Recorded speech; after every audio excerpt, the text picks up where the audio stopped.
जति हुन् शुभाशुभ सबै र झुक छु बाँकी छैन तथापि सुन्न अहिले इच्छा मयो।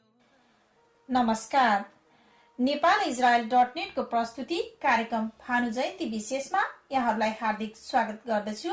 म कार्यक्रम प्रस्तुता सुभद्रा भण्डारी। नेपाली साहित्य इतिहासका प्रथम कवि आदिकवि भानुभक्त आचार्यको 2 शतवार्षिकी इजरायलमा पनि भव्य रूपमा मनाइएको छ। बित्दै छ त्यस्तो अरूको नखोज्नु, कुन हो जति दियो त्यति त्यति बढ्न जाने, कुन हो जति दियो त्यति त्यति बढ्न जाने। बित्दै रहेछ बुझी निश्चय त्यही मान्ने। यी सुन्दर हरफहरू यहाँहरूले थाहा पाइसक्नुभयो, आदिकवि भानुभक्त आचार्यको प्रश्न उत्तरमाला काव्यबाट थियो। नमस्कार तथा साहित्यिक न्यानो अभिवादन म सुनिताको।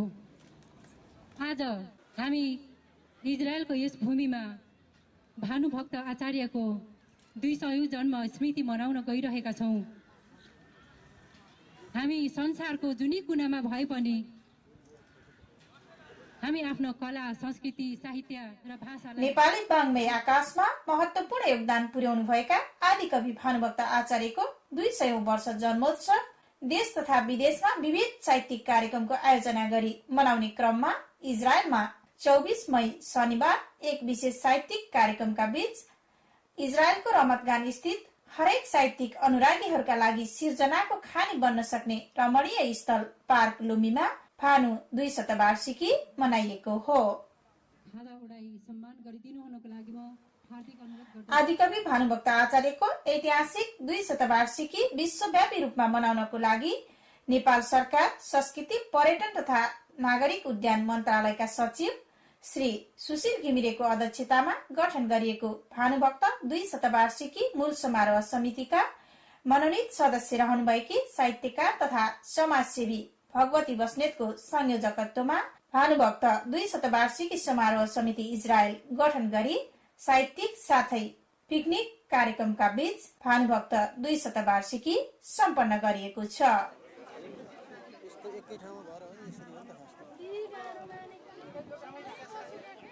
भानुभक्त 2 शतवार्षिकी इजरायल संयोजक भगवती बस्नेतको सभापतित्व, इजरायलका लागि नेपाली राजदूत महामहिम प्रहलाद कुमार प्रसाईको प्रमुख आतिथ्यता साथमा उहाँकी धर्मपत्नी सीता प्रसाई, नेपाली राजदूतावास तेल अभिव इजरायलका मिनिस्टर, काउन्सिलर तथा उपनियोग प्रमुख खड्क प्रसाद दाहालको विशेष आतिथ्यता तथा नेपाली राजदूतावासकी द्वितीय सचिव रोशन खनाल साथमा उहाँको श्रीमान करुण खनाल, एनआरएन इजरायलका अध्यक्ष सुभाष खरेल, इजरायल सरकारको मसाफ एजेन्सीले सञ्चालन गरेको 1 महिने तालिममा नेपालबाट आउनुभएकी अमृता पौडेल, अनेसासा इजरायलका अध्यक्ष कृष्ण पक्षे थापा तथा इजरायलमा रहेका विभिन्न संघ संस्थाका प्रतिनिधिहरू, सञ्चारकर्मीहरू लगायत उल्लेख्य साहित्यकार तथा साहित्यिक अनुरागीहरूको उपस्थिति रहेको थियो। नेपाली राष्ट्रिय गानको सुमधुर धुनसँगै पानसमा दीप प्रज्वलन गरी सुरुवात गरिएको उक्त कार्यक्रमका सभापति बस्नेत र प्रमुख अतिथि प्रसाईले भानुभक्तको जन्मदिनको शुभकामना लेखिएको केक काटेर भानुको तस्बिरमा फूल माल्यार्पण गरी साहित्यिक वातावरणमा कार्यक्रमलाई अगाडि बढाइएको थियो। 1925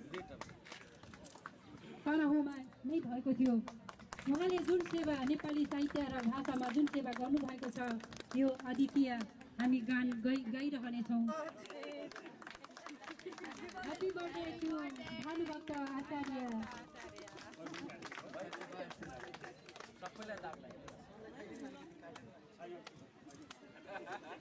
केकको सौजन्य एनआरएन इजरायलका अध्यक्ष सुभाष खरेलबाट प्राप्त भएको थियो।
कार्यक्रममा समितिकी सदस्य समाश्रीले साहित्यिक स्वागत मन्तव्य दिँदै कार्यक्रममा उपस्थित सम्पूर्णलाई स्वागत गर्नुभएको थियो। कार्यक्रममा म यहाँहरू सबैलाई हार्दिक स्वागत तथा अभिवादन गर्दछु। बरजन्म घाँसतिर मन्दी धन कमायो, नाम पछि भनेर कुवा खनायो, घाँसी दरिद्र घरको बुद्धि कस्तो, म भानुभक्त धनी भइकन आज यस्तो। उपनिषदको एक सूक्तमा भनिएको छ, अँध्यारोलाई सराप्दै बस्नुभन्दा एउटा दियो बाल्नु असल हुन्छ। अँध्यारो अज्ञान हो, तर यही अँध्यारोमा ज्ञानको बीज हुन्छ। एकैछिन अँध्यारोमा रुमलिएर चिन्तन गर्ने हो भने उज्यालोको सूत्र पत्ता लाग्छ। दरिद्र घाँसीको गोली त अँध्यारोमा चिन्तन गर्दा चकमकबाट निस्किएको उज्यालोको सूत्र मात्र थियो, सल्काउन मागिएको आगो मात्र थियो। तर भानुभक्तले आफ्नो सारा जीवन इन्धन बनाएर दियो सल्काएर ज्योति चरे। जीवनको उपदेयता के हो, जीवनमा हासिल गरिने मुख्य उपलब्धि के हो? कतै पढेको थिए, मानिस जन्मसँगै मृत्यु पनि बोकेर आउँछ, तर फेरि पनि मानिस मर्न चाहँदैन। आखिर मान्छे किन अजम्बरी हुन चाहन्छ? यो प्रश्न कुनै उत्तर त छैन, तर पनि मानिस मृत्यु पश्चात पनि बाँच्ने कोसिस गर्छ। एकताको किल्ला सबैभन्दा सुरक्षित हुन्छ, यो न भत्कन सक्छ, न यसमा बस्ने मानिस कहिल्यै दुखी हुन्छन्। भानुभक्त नेपाली एकताको पहिलो सूत्रधार हुन्। उनले भाषाको माध्यमबाट सारा नेपाल र नेपाली भाषीलाई नै एकै सूत्रमा बाँधे। भानुभक्तले पनि मृत्यु पश्चात पनि बाँच्ने कोसिस गरे। जीवनभरको प्रयत्न पश्चात नेपाली समाज र नेपाललाई आजसम्म ऋणी बनाउँदै नेपालीहरूको एकताको सूत्रमा बाँधे। निश्चय नै भानुभक्तको यो महान कार्य नेपालीहरूको लागि उनलाई अझ अमर बनाउने सर्वसुन्दर कार्य हो। उनको यो देन हामी आजसम्म नतमस्तक हुँदै उनलाई हृदयले सम्झिरहेका छौँ।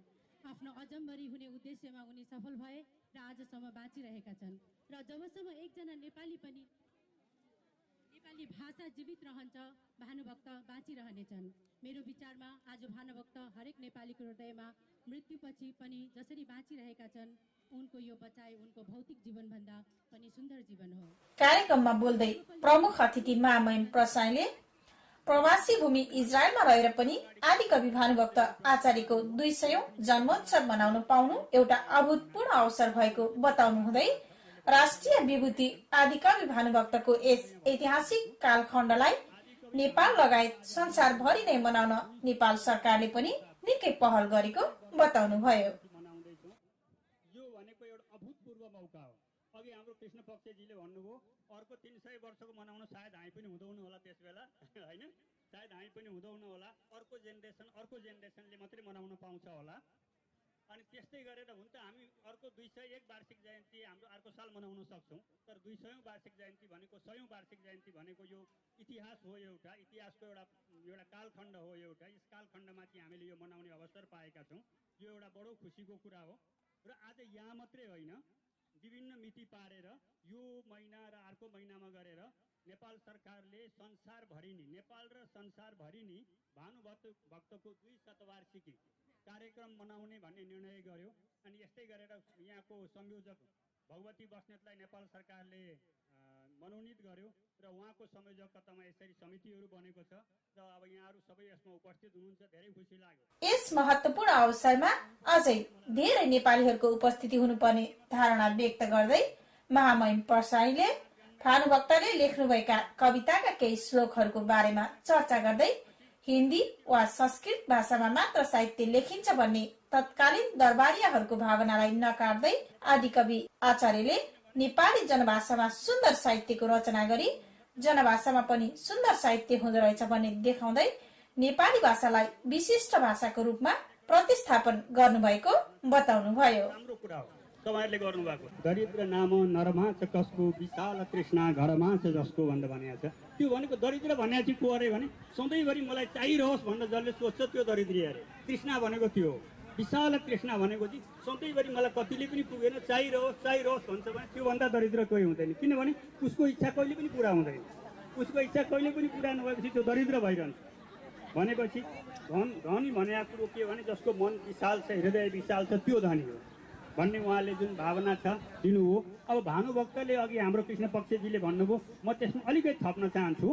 त्यस बेला साहित्यको कुरा के थियो भने भानुभक्तले यस्तो बेलामा नेपाली साहित्यको सिर्जना गर्नुभयो, यस्तो बेलामा नेपाली जनभाषालाई साहित्यमा लानुभयो। त्यस बेला साहित्य भनेको त हिन्दीमा लेख्दा हुन्छ, कि संस्कृतमा लेख्दा हुन्छ। स्पेसल्ली संस्कृतमा लेख्यो भने मात्रै साहित्यकार भइन्छ। जनभाषामा पनि मान्छेले बोल्ने भाषामा पनि साहित्य लेखिन्छ कहिलेकाहीँ भन्ने हिसाबले एउटा के भने ठेट भाषामा पनि साहित्य लेखिन्छ भन्ने किसिमको भावना थियो दरबारिया पण्डितहरूको। भानुभक्तले तर यो भनेको नेपाली भाषा भनेको जनभाषा हो, सबै जनताहरूले बोल्ने, हाम्रो लिङ्गुवा फ्राङ्का हो, अथवा त्यो भनेको के हो भने सम्पर्क भाषा हो, सम्पूर्ण नेपालीहरूको बोल्ने सम्पर्क भाषा हो। किनभने हामी विभिन्न ठाउँमा विभिन्न भाषाहरू पनि बोल्छौँ, तर सबैको बोल्ने कम्युनिकेट गर्ने सम्पर्क भाषा के हो? हाम्रो नेपाली हो। यसमा पनि साहित्य हुन्छ भन्ने किसिमको मान्छेको विश्वास भएको बेला उहाँले सुन्दर साहित्य सिर्जना गरेर जनभाषामा पनि साहित्य हुँदो रहेछ भन्ने कुरो देखाइदिनु हो। र यो जनभाषालाई एउटा स्ट्यान्डर्डाइज नेपाली भाषा भनेर स्ट्यान्डर्डाइज नेपाली भाषाको रूपमा उहाँले प्रतिस्थापन गर्नुभयो। त्यो भानुभक्तलाई त्यसै कारणले पनि आदिकवि भनिन्छ। भानुभक्त अगाडि धेरै कविहरू थिए नेपाली भाषामा लेख्ने, नेपाली भाषामा लेख्ने, तर तिनीहरू किन आदिकवि भएन? तिनीहरूले लेखे, आफ्नो ठाउँमा लेखे, त्यो सर्टेन ठाउँमा सीमित भयो, हराएर गए। तर भानुभक्त नि किन आदिकवि भए? आदिकवि भनेको झट्ट मिनिङ हेर्दा पहिलो कवि हो, तर भानुभक्त नेपाली भाषाको पहिलो कवि नभए पनि आदिकवि किन भए त? किन पहिलो कविको उपलब्धि उनले मतलब खिताब पाए त भन्दाखेरि उनले नेपाली भाषालाई सम्पूर्ण जनमानसमा पुर्याए र उनले लेखिएको नेपाली भाषा स्ट्यान्डर्ड नेपाली भाषा चाहिँ त्यसपछि भाषिक एकीकरण भयो देशको, आत्मिक एकीकरण भएको देशको, भावनात्मक एकीकरण भयो देशको। अघि पूर्वका साथीले पनि भन्नुभएको छ, हामी एउटा भाषिक एकीकरण भयौँ, एउटा भावनात्मक रूपमा एकीकृत भयौँ, हामी नेपाली भनेर एकीकृत भयौँ, भाषिक रूपमा, विचारको रूपमा, भावनाको रूपमा। त्यस कारणले पनि उनलाई एउटा यो नेपाली एकताको ठुलो सूत्रधारको रूपमा हामी मानिन्छ र एउटा श्रद्धापूर्वक त्यसरी मानिन्छ भानुभक्तलाई। अनि म के भन्न चाहन्छु एउटा भन्दाखेरि यो बाहिर बसेर भानुभक्तको नेपाली भाषाको विकास भानुभक्तले अब रामायण लगायत अरू विभिन्न साहित्य कृतिबाट सुरु गर्नुभयो। अब त्यसको बारेमा विशाल व्याख्या गर्दाखेरि हामीलाई निकै लामो समय लाग्न सक्छ, तर त्यसमा हामी नजाउँ। यो छोटो कार्यक्रम भन्नुभएको छ, यसको बारेमा हामीले विशद व्याख्या गर्ने हो भनेदेखि हामी लामो समयसम्म यसमा डिस्कस गर्न सक्छौँ, बौद्धिक विचार विमर्श गर्न सक्छौँ। तर जस्तो भानुभक्तलाई एउटा हाम्रो एकजना विद्वान लेखकले कसकोसँग तुलना गर्नुभएको छ भने अङ्ग्रेजी कवि जियोफ्रे चौसर भन्नेसँग तुलना गर्नुभएको छ। जियोफ्रे चौसरको विशेषता के थियो भन्नुहुन्छ भनेदेखि जियोफ्रे चौसर भन्ने अङ्ग्रेजी भाषा पनि अहिलेको स्ट्यान्डर्डाइज जुन अङ्ग्रेजी भाषा छ पहिला त्यस्तो थिएन। अङ्ग्रेजी भाषा लन्डनमा एउटा अङ्ग्रेजी भाषा बोलिन्थ्यो, स्कटल्यान्डमा एउटा बोलिन्थ्यो, अलिपट्टि इस्टमा एउटा बोलिन्थ्यो, साउथमा एउटा बोलिन्थ्यो। त्यसलाई स्ट्यान्डर्डाइज अङ्ग्रेजी भाषाको रूपमा जियोफ्रे चौसर भन्ने कविले लेखकले थुप्रै साहित्यिक कृतिहरू पनि लेख्नु भएको छ उहाँले। जस्तो त्यसमध्ये एउटा नाम चलेको कृति हो द होम अफ फेम भन्ने पनि छ एउटा, द होम अफ फेम भन्ने एउटा नाम चलेको कृति पनि लेख्नु भएको छ। त्यो जोफ्रे चौसरले standardize London standardize of English ल्याङ्ग्वेजको सिर्जना गरे जस्तै नेपालमा पनि भानुभक्तले एउटा स्ट्यान्डर्डाइज नेपाली भाषाको चाहिँ एउटा स्तरयुक्त नेपाली भाषाको सुरुवात गर्नुभयो। पहिला त्यो नेपाली भाषा जनभाषा थियो, त्यो जनभाषा र सर्वसाधारणले बोल्ने भाषामा साहित्य लेखेर त्यसलाई स्ट्यान्डर्डाइज नेपाली भाषाको रूपमा सुरुवात गर्नुभयो।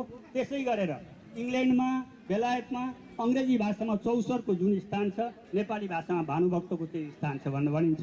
त्यस्तै जस्तै हिन्दी भाषामा तुलसीदासको भयो भने जस्तै, जर्मन भाषामा गोथेको भयो भने जस्तै भानुभक्तलाई त्यसरी नेपालको आदिकविको रूपमा मानिएको हो।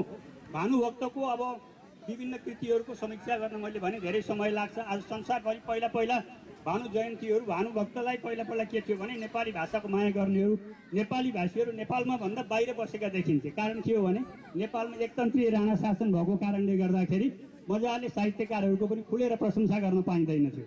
त्यसले गर्दा नेपाली भाषाको विकास, त्यसले गर्दाखेरि बाहिर बसेका नेपालीहरू, प्रवासमा रहेका नेपालीहरू, खास गरेर दार्जिलिङ, सिक्किम, आसामतिर बसेका नेपालीहरूले भाषा र साहित्यको श्रीवृद्धिमा ठुलो योगदान पुर्याएका छन्। तीमध्येमा सूर्य विक्रम ग्यावाली, धरणीधर कोइराला, पारसमणि प्रधान जस्ता अब स्वनाम धन्य व्यक्तित्वहरू अहिले यहाँ स्मरणीय छन्। अनि उहाँहरूले त्यसै गरेर नेपालमा भानुभक्तको शालिग बन्नुभन्दा पहिला दार्जिलिङमा भानुभक्तको शालिग बनेको थियो। जहाँ नेपाली भाषीहरू पुगेका छन् त्यहाँ भानुभक्त पुगेका छन्, जहाँ नेपाली भाषीहरू पुगेका छन् त्यहाँ रामायण पुगेको थियो। त्यसले गर्दा एउटा भाषिक एकता, हाम्रो नेपालीहरू बिचमा भावनात्मक एकता भयो। भाषाले हामी एउटै भूभागमा बस्छौँ, भूगोलमा नबस्दाखेरि पनि भावनात्मक एकता भयो। यो यसको अर्को ठुलो विशेषता हो।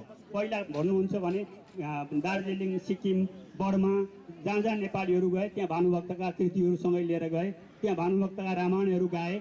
यसरी भाषाको विकास भयो भने पछि पछि गएर नेपालीहरू नेपाली डायस्पोरा अहिले संसारभरि नै फैलिएको छ। त्यहाँ नेपाली साहित्य पुगेको छ, नेपाली भाषा पुगेको छ र त्यहाँ आज अथवा भनौँ अर्को दिन भनौँ यी महिनाहरूमा भानुभक्तको 2 शतवार्षिकी भव्य रूपमा मनाइँदैछ र हामीले पनि यहाँ यति श्रद्धा गरेर मनायौँ। यो निश्चय गौरवको कुरा हो। यहाँहरू आयोजकलाई, संयोजकलाई र यहाँहरूको आयोजकहरूलाई सबैलाई म हार्दिक धन्यवाद दिन चाहन्छु र हामी यो यस्तो कार्यक्रमहरूलाई सधैँभरि अगाडि बढाउँदै जाउँ, कविताहरू वाचन गरौँ अनि हामी नेपाली साहित्यका विभिन्न कृतिहरू यहाँ ल्याएर पढ्न सक्छौँ, झिकाउँ, पढौँ, एकअर्कामा हामी साटासाट गरेर विचार विमर्श गरेर पढौँ। यी कुराहरूले चाहिँ निश्चय नै हामीभित्र एकता, आत्मीय बन्धुभावको सिर्जना गर्छ। हाम्रो भाषा, साहित्य, संस्कृति धनी छ र यस कुराबाट हामी आफूले एउटा गौरव महसुस गर्न सक्छौँ। अवश्य पनि यी कुराहरू प्रशंसनीय कामहरू छन्। एकचोटि यहाँहरू इजरायलमा विभिन्न त्यस्तै कार्यक्रममा बोल्दै नेपाली राजदूतावासका मिनिस्टर काउन्सिलर तथा उपनियोग प्रमुख खड्का प्रसाद दाहालले आदिकवि भानुभक्त आचार्यको 2 शतवार्षिकी आफ्नो मातृभूमिबाट यति धेरै टाढा रहेर पनि आफ्नो कला, संस्कृति र साहित्यको प्रवर्धनका खातिर लागि परिरहेका हुन्छौं भन्दै भाषा र साहित्य समाजको प्रतिबिम्ब भएकोले समाज र देशलाई अगाडि बढाउन यसले पृष्ठपोषकको रूपमा काम गरिरहेको बताउनु भयो। इजरायलमा रहेका सम्पूर्ण नेपाली दाजुभाइ दिदीबहिनीहरू एक ठाउँमा भेला भएर मनाउँदा वास्तवमा मलाई आज वास्तवमा एकदमै गौरव महसुस भइरहेको छ। हामीहरू आफ्नो मातृभूमिबाट यति धेरै टाढा रहेर पनि आफ्नो कला, संस्कृति र साहित्यको प्रवर्धनमा जति सक्दो आफ्नो बलबुताले भ्याएसम्म त्यसको प्रवर्धन गर्नको लागि कटिबद्ध रहन्छु भन्ने कुरो यसबाट हामी स्पष्ट हुन्छौँ। मलाई उद्घोषकज्यूले भानुभक्तको विषयमा केही कुरा बताइदिनु भन्नुभएको छ। मैले अघिल्लो कार्यक्रममा पनि भनिसकेको छु, म साहित्य अनुरागी चाहिँ हुँ, तर साहित्यमा मेरो त्यति धेरै दखल छैन। हामीले सानो छँदा भानुभक्तका केही कविताहरू पढ्यौँ। तिनी कविताहरूबाट र हामीलाई नेपाली गुरुले भन्नुभए अनुसार वास्तवमा भानुभक्त नेपाली भाषाका आदि कवि हुन्। सायद उनैले कविताहरू लेखेर नेपाली भाषाको प्रबोधनमा ठुलो सहयोग पुर्याए।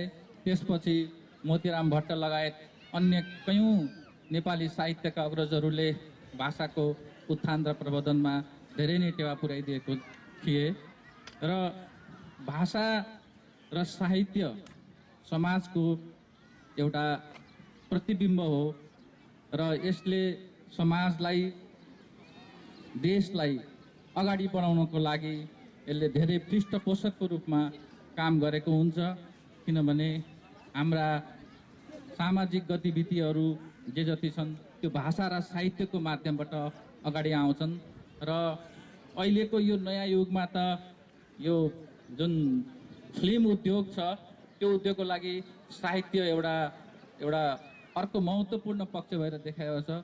अब मैले सुने अनुसार काउन्सिलर दाहालले आदिकवि भानुभक्तले सिर्जना गर्नुभएका कविता तथा श्लोकको चर्चा गर्दै भानुभक्तले आफ्नो भौतिक जीवनको लागि मात्र नभई समाज र राष्ट्रको लागि पनि केही गर्नुपर्छ भन्ने कुराको अर्थी उपदेश दिने खालका कविताहरू सिर्जना गरेको बताउनु भयो। आज आदिकवि भानुभक्त आचार्यले नै 3 करोड नेपालीहरूलाई नेपाली भाषा र साहित्यको रसोस्कार गर्न सिकाएको र आज त्यही नेपाली भाषा भएकै कारण यति धेरै नेपालीहरू यहाँ जम्मा भएको बताउँदै आदिकवि भानुभक्त आचार्यलाई आफूले राष्ट्रिय एकताको प्रतीकको रूपमा देखेको बताउनु भयो। मै भानुभक्त भइकन आज यस्तो न त मेरा केही छन् शीतल पाठी पौवा, जति छन् मेरा छन् घरभित्र नै छन्। उनको आशयमा हामीले आफ्नो लागि, आफ्नो भौतिक जीवनको लागि आफू सुख र सुविधा भोगी भएर मात्रै भएन, समाजको लागि बाहिर देखिने ठाउँमा आफ्नो राष्ट्रको लागि पनि केही गर्नुपर्ने रहेछ भन्ने कुरो त्यतिखेरको अर्थी र उपदेश हामी बुझ्न सक्छौँ। र मैले अर्को एउटा महसुस गरेको के छ भने वास्तवमा आदिकवि भानुभक्त हाम्रो एक किसिमको राष्ट्रिय एकताको प्रतीकको रूपमा म देख्छु। किनभने हामी 3 करोड नेपाली भाषी दाजुभाइ दिदीबहिनीहरूलाई यिनले नै नेपाली भाषा र साहित्यको रसस्वादन गर्न सिकाएका हुन् र आज हामी सबै जति यहाँ भेला भएका छौँ वास्तवमा नेपाली भाषीको नाताले भएका हौँ र भानुभक्तलाई म एक रूपमा राष्ट्रिय एकताको प्रतीकको रूपमा बुझ्न चाहन्छु र उनका साहित्यले जे जति पथ प्रदर्शन गर्न सकेका छन् त्यसमा अझ अरू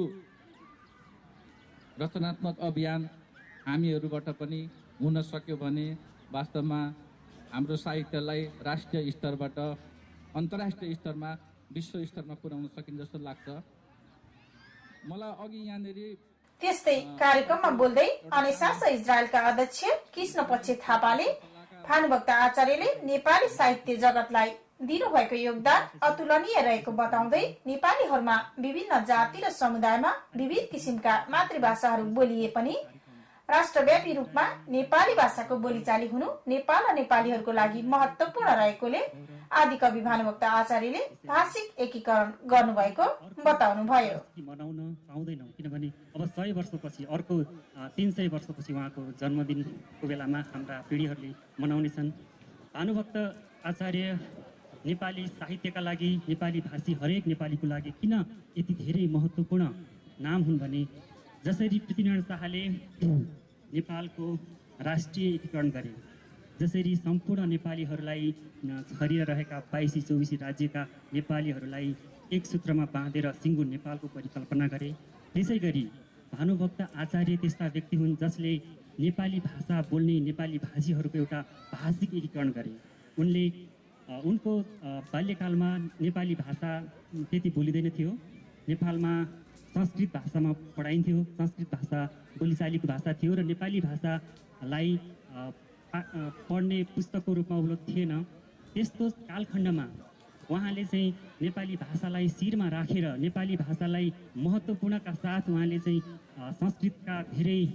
संस्कृतका ठुलो महाकाव्य रामायण अनुवाद गर्नुभयो। त्यसरी नेपाली भाषालाई नै उहाँले धेरै रचनाहरू नेपाली भाषामा दिनुभयो र उहाँलाई नेपाली भाषाको एउटा अग्रणी स्रष्टाको रूपमा हामी लिन्छौँ र उहाँ कविका पनि कवि जसरी हामीले चाहिँ अहिले आदिवासी भन्ने गर्छौँ त्यसै गरी हामी नेपाली भाषी नेपाली साहित्य प्रेमीहरूका लागि उहाँ आदिकवि हुनुहुन्छ। उहाँभन्दा अगाडि नेपाली भाषामा लेखिएका कृतिहरू विरलै छैनन् र संस्कृत भाषामा उहाँले अनुवाद गर्दा उहाँको त्यो बेलासम्म पनि त्यति नेपाली भाषालाई मान्यता दिँदैन थियो र त्यति नेपाली भाषालाई अलिकति हेयको दृष्टिले हेरिन्थ्यो किनभने पढ्नको लागि पनि ब्राह्मणहरू अलिकति उच्च वर्गका मानिसहरूले मात्रै संस्कृतमा अध्ययन गर्न पाउँथे। सम्पूर्ण जात जातिलाई सम्पूर्ण नेपालीहरूलाई संस्कृतमा पढ्नको निमित्त छुट थिएन, त्यतिखेर चाहिँ पढ्न पाउँदैन थियो।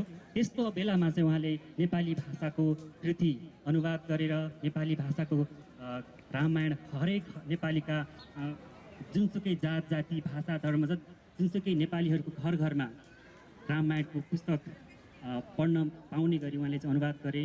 यसरी हामीले आदिकवि भानुभक्त आचार्यलाई जुग जुगसम्म सम्झिरहनेछौँ किनभने नेपाली भाषाका उहाँ अग्रणी स्रष्टा हुनुहुन्छ र आदिकवि भानुभक्त आचार्यलाई हामीले यसरी आज डायस्पोरा प्रवासमा सम्झिरहेका छौँ। नेपालमा मात्रै होइन, हामीलाई विश्वको जुनसुकै कुनामा छरिएर पुगे पनि जहाँ पुगे पनि हामीलाई एउटै मालामा गाँस्ने एउटै सूत्रमा गाँस्ने भनेको नेपाली भाषा नै हो। हामीले यही नेपाली भाषाको यही नेपालीपनको आत्मीयताको एउटा मूल स्वरूपको रूपमा हामीले उहाँलाई मानेका छौँ र भानुभक्त आचार्यको बारेमा हामीले धेरै कुराहरू बोल्नुभन्दा पनि उहाँलाई चाहिँ हामी जुगौँ जुगसम्म सम्झिरहौँ, उहाँको सम्झना स्मरण गरिरहौँ र नेपाली भाषाले चाहिँ युग युगसम्म यस्ता हरेक औपचारिक कार्यक्रमको समापन गर्नुहुँदै भानुभक्त 2 शतवार्षिकी इजरायल संयोजक तथा कार्यक्रमका सभापति भगवती बस्नेतले सम्पूर्ण नेपालीहरूलाई भावनात्मक एकतामा बाँध्न सक्ने कालजयी साहित्यकार तथा युगौं युगसम्म नायक बनिरहने काम गर्ने भानुभक्तको 2 शतवार्षिकी मनाउन विदेशमा 23 राष्ट्रहरू मध्ये नेपाल सरकारले इजरायललाई पनि पारेको उल्लेख गर्दै नेपाल सरकारले चासो राखेर विश्वमा छरिएर बसेका साहित्यकारहरूलाई एकै मालामा गाँस्ने काम गरेको बताउनुभयो।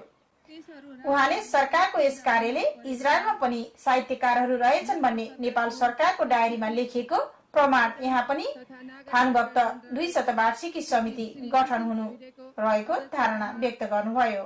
सम्पूर्ण इजरायलमा कार्यरत साहित्य अनुरागी नेपालीहरूको प्रतिनिधित्व गर्ने शुभ अवसर दिएकोमा आफ्नो व्यक्तिगत तर्फबाट र सम्पूर्ण इजरायलवासी नेपालीहरूको तर्फबाट नेपाल सरकारप्रति हार्दिक कृतज्ञता प्रकट गर्नुभयो। सम्बन्धित देश ती सदस्यहरूलाई नै सम्बन्धित देशको संयोजक बनाएकोले यहाँ पनि म त्यसको संयोजक भएको थिएँ। हाम्रो राजदूत श्री प्रहलाद कुमार प्रसाईज्यूको संरक्षकत्वमा हामीले पनि इजरायलमा रहेका साहित्यिक संस्थाहरू, यहाँ रहेका बुद्धिजीवीहरू, साहित्यकारहरू, साहित्य अनुरागीहरूको समन्वयमा भानुभक्त 2 शतवार्षिक समिति गठन गरेका थियौँ। भानुभक्तको जन्म जयन्ती विक्रम सम्वत 2009 सालदेखि मनाउन सुरु गरिएको हो। यसको साथसाथै अहिले जहाँ जहाँ नेपालीहरू पुगेका छन् त्यहाँ त्यहाँ भानुभक्तलाई सम्झिने गरेको छ। हामीले भानुभक्तको जयन्ती नेपाल सरकारबाट निर्देशन भए अनुसार विदेशमा रहेकाहरूले जेठ महिनाभरिमा मनाउनु पर्ने थियो। त्यसै कारणले हामीले यही अब जेठ महिनाको आज 10 गते यहाँ इजरायलमा अनुकूल पर्ने समय मिलेको हुनाले आज हामीले गरेका थियौँ। साहित्यिक कार्यक्रममा अहिलेसम्म मैले यस्तो बाहिर हामीले गर्दाखेरि यति धेरै मान्छे भएको चाहिँ पहिलोचोटि हो। यति खुसी लागेको छ। यहाँ साथीहरू देख्दाखेरि यहाँ सबैजनाले हामीले 3 महिना अघिदेखि नै यहाँ सूचनाहरू प्रवाह गरेका थियौँ। तर पनि अब यति धेरै मलाई लाग्छ एकदमै धेरै सहभागिता हो यो पहिलोचोटि साहित्यिक कार्यक्रममा। किनभने नाचगान अरू कार्यक्रममा अब धेरै साथीभाइहरू जम्मा हुनुहुन्छ, तर साहित्यिक कार्यक्रममा जहिले पनि हामी थोरै नै हुने गर्छौँ। नेपालको इतिहासमा एउटा भानुभक्तले गरेको जसरी एउटा भाषिक, सांस्कृतिक, सामाजिक एकीकरण गरेर सम्पूर्ण राष्ट्र र समाजलाई एउटै मालामा गाँस्ने काम उनीहरूले शब्दद्वारा गरे। उनका रचनात्मक कृतिहरूले नेपाली साहित्यको भण्डार रसिलो र स्वादिलो भएको छ। आज जति पनि कृतिहरू साहित्य भण्डारमा जम्मा भएका छन् त्यसमा कुनै न कुनै रूपमा उनको देन रहेको छ। हामीले अहिले यहाँबाट इजरायल उसो पनि साहित्यको लागि एउटा उर्वर भूमि मानिएको छ। यहाँबाट दर्जनौं कृतिहरू निस्किसकेका छन्। यहाँ रहेका साहित्यकारहरू, साहित्य अनुरागीहरूले एउटा साहित्यप्रति अति नै झुकाव राख्नुहुन्छ। हामी जहाँ भए पनि हामी विशेष रूपमा साहित्य लेखन भनेर यहाँ आएका होइनौँ, तर पनि हामी जहाँ पुगे पनि हाम्रो भाषा, हाम्रो संस्कृति हामीसँगै हामी लिएर आएका हुन्छौँ। त्यसैले नेपाल सरकारले पनि साहित्यकारहरूलाई एउटै मालामा गाँस्नको लागि यो भानुभक्तको 2 शतवार्षिकी एउटा अभियानको रूपमा चलाएर विश्वभरि रहेका नेपालीहरूलाई एक पार्ने काम गरेको छ। नेपाल सरकारको डायरीमा इजरायलमा पनि भानुभक्त समिति गठन हुनु भनेको उहाँहरूको डायरीमा इजरायलमा पनि साहित्यकारहरू रहेछन् भन्ने हो। यसरी सम्पूर्ण यहाँ रहेका सम्पूर्ण साहित्यकार, साहित्य प्रेमी अनि यहाँ इजरायलवासी नेपालीहरूको तर्फबाट र मेरो व्यक्तिगत तर्फबाट नेपाल सरकारलाई हार्दिक कृतज्ञता व्यक्त गर्दछु यो अवसरको लागि। त्यस्तै बस्नेतले कार्यक्रम सफल बनाउनको निम्ति साथ र सहयोग पुर्याउनु हुने सम्पूर्ण साहित्यिक मन तथा सहयोगीहरूप्रति हार्दिक कृतज्ञता प्रकट गर्नुभएको थियो। सबैलाई यहाँ सम्पूर्ण आत्मीय मनहरू यसरी यहाँ जम्मा हुनुभएको छ। यो एउटा साहित्यिक एउटा भावनात्मक सम्बन्धले गर्दा नै हामी सबैजना यसरी एक हुन पाएका हौँ। म यहाँ विशेष धन्यवाद यहाँ हाम्रो मधु जसले चाहिँ यो खानाहरू बनाउन व्यवस्था गरिदिनु भयो अनि यो केक बनाएर यो भानुभक्तको जन्म जयन्तीको केक बनाएर सहयोग गरिदिनु हुने हाम्रो सुभाष खरेल जसले हरेक एनआरएनको अध्यक्ष पनि हुनुहुन्छ, एउटा प्रवासी नेपालीहरूको साझा सङ्गठनको अध्यक्ष पनि हुनुहुन्छ।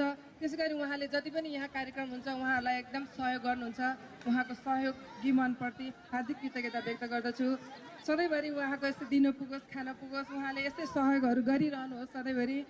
त्यसै गरी यहाँ यो दौडधुप गरेर सहयोग गर्नुहुने, केक बनाउन सहयोग गर्नुहुने हाम्रो विजय बान्तबाजी अनि हाम्रो अर्जुन पौडेल भाइ, त्यसै गरी लक्ष्मी अनुरागी सिस अनि निर्मला खड्गा सिस, सम्पूर्णको नाम लिन सक्दिनँ होला। जति पनि प्रत्यक्ष अप्रत्यक्ष रूपमा जति पनि यस कार्यक्रमको लागि सहयोग हुनुहुनेलाई हृदयदेखि नै आभार व्यक्त गर्दछु।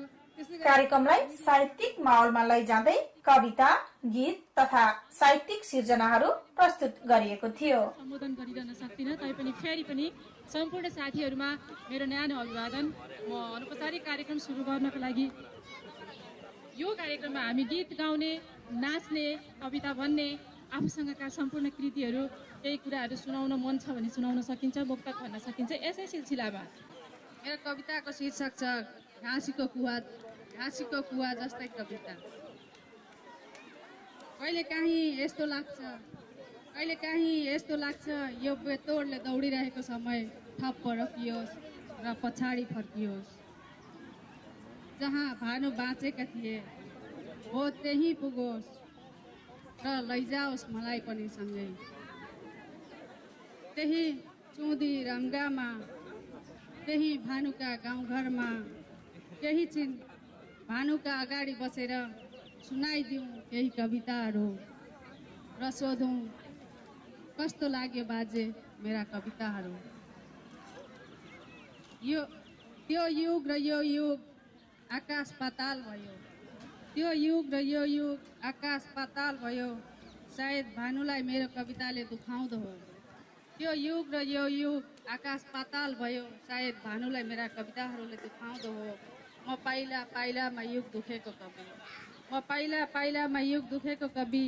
मेरो दुखेको कविताले भानु दुखित हुँदा हुन् अनि भन्दा हुन् तिम्रो युग दुखिरहेछ, तिम्रा कविताहरू रोगिरहेछन्। तिम्रो युग दुखिरहेछ, तिम्रा कविताहरू रोगिरहेछन्। अनायासै कता कता मुटु दुख्दो रहेछ, अनायासै कता कता मुटु दुख्दो रहेछ। निष्ठुरीले भन्छ आँसु परेलीमा थुन, निष्ठुरीले भन्छ आँसु परेलीमा थुन। भनिदेऊ न के हो माया उत्तर हुँदै सुन। सँगै हिँड्या साथी पनि कतै छुट्दो रहेछ, अनायासै कता कता मुटु दुख्दो रहेछ। आफैलाई बिर्सिएर टोलाइरहे रातमा, आफैलाई बिर्सिएर टोलाइरहे रातमा। मलाई हेरी जुन रोयो आँसु झर्यो पातमा।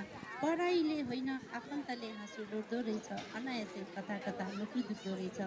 मैले छुन जानिनँ कि फुलले खोज्दो रहेछ, अनायासै कता कता मुटु दुख्दो रहेछ। धन्यवाद। मेरो कविताको शीर्षक छ सपनामा भानुलाई भेट्दा।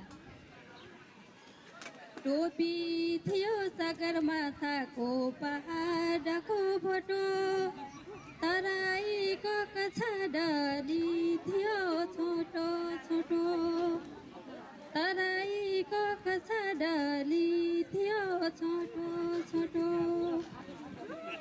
नागबेली नदी झै लाग्थ्यो पटुकी कमरमा बाँधी, नागबेली नदी झै लाग्थ्यो पटुकी कमरमा बाँधी। रङ्गिएर हाँसेको थियो प्रकृति उनीमाथि, रङ्गिएर हाँसेको थियो प्रकृति उनीमाथि।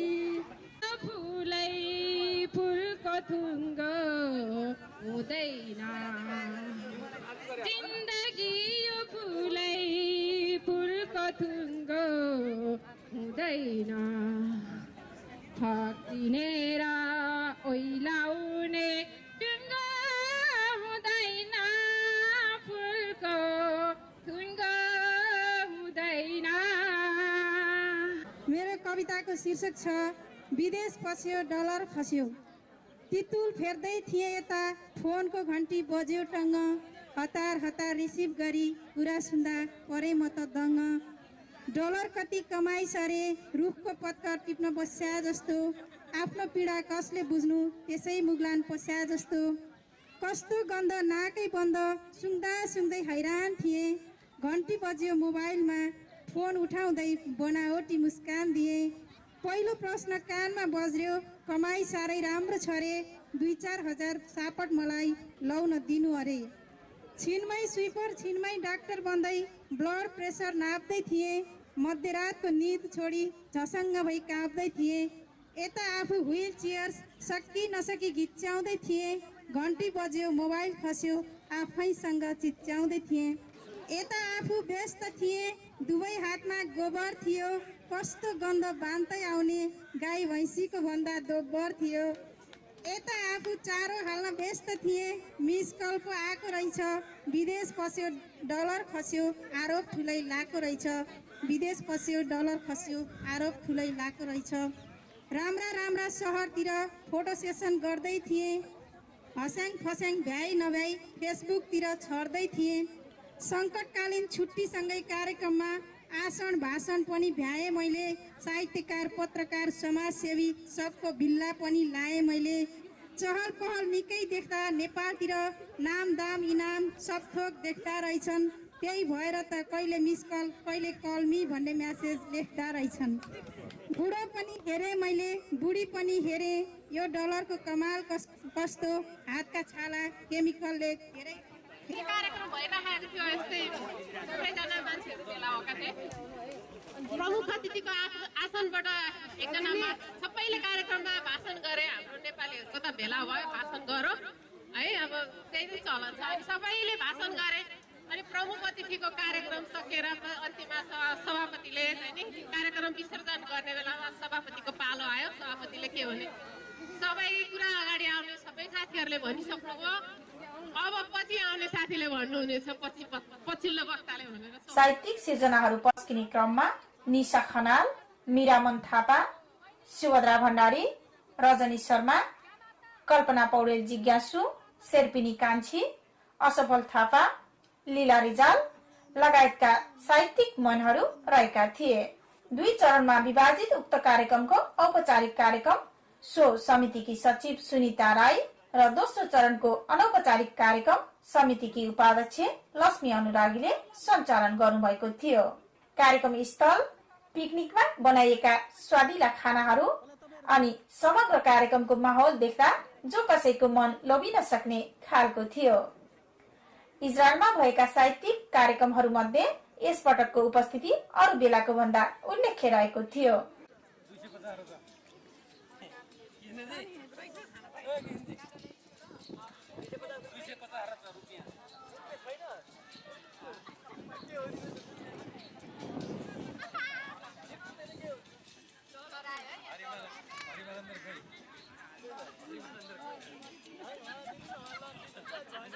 हवस् त दर्शकवृन्द, यहाँहरू हेर्दै हुनुहुन्थ्यो कार्यक्रम भानु जयन्ती विशेष।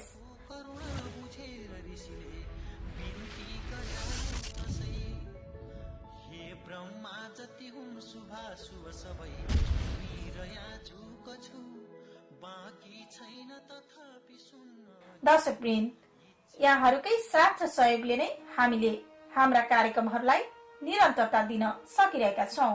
तपाईँ र हाम्रो साथ सधैँ यसै गरी बनिरहोस् भन्ने शुभेच्छा प्रकट गर्दै आजको यस कार्यक्रमबाट म सुभद्रा भण्डारी लगायत सम्पूर्ण नेपाल इजरायल.net युनिटलाई बिदा दिनुहोस्। नमस्कार।